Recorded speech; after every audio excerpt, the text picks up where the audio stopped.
তো এই বৌদি তার চা পাগল স্বামীকে কিভাবে উচিত শিক্ষা দিল দেখো। আরে বলছিলাম কি চাটা না একটু কম হয়ে গেছিল, আর একটু চা হলে ভালো হতো। তুমি তো একটু আগে চা খেলে, তারপরে দোকান থেকে খেয়ে আসলে, এখন আবার খেলে। কত চা লাগে তোমার? হ্যাঁ, ওই একটু হলো, একটু হলেই হতো। আচ্ছা, ঠিক আছে, দাঁড়াও নিয়ে আসছি। হ্যাঁ আবার আছে।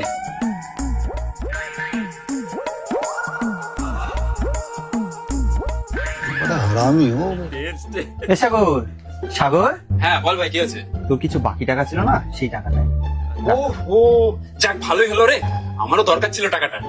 আচ্ছা এই যাই আমি, হ্যাঁ আমার একটা জরুরি কাজ আছে। ঠিক আছে? আরে দাঁড়া দাঁড়া দাঁড়া, যাবি মানে বস একটু। আরে না, খুব জরুরি একটা কাজ আছে।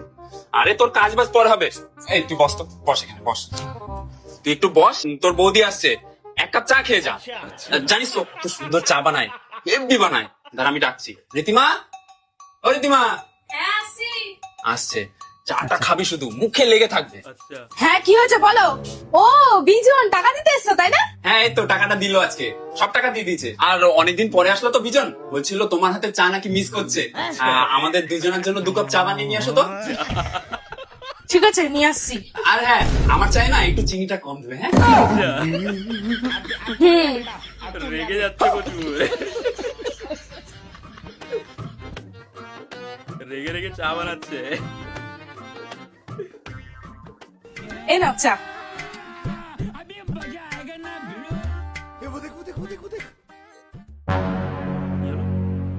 বলছি চাই না চিনিটা একটু কম হয়ে গেছে।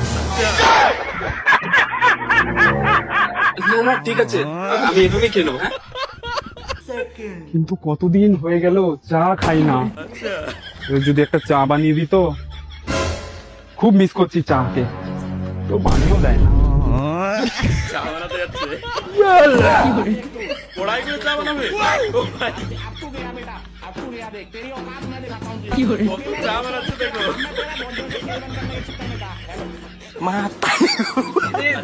চা খেতে পারো দেখবে। কেন আটটা হয়ে গেল?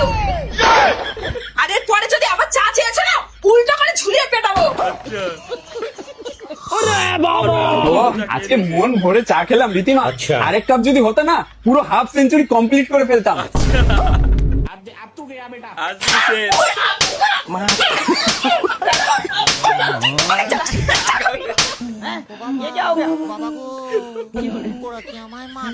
এই যে কি গো, নাও তোমার চা। লাইনে চা। কেন চা খাবে না কেন? এই মা, চা তো তোমার জীবন। আরে খাও।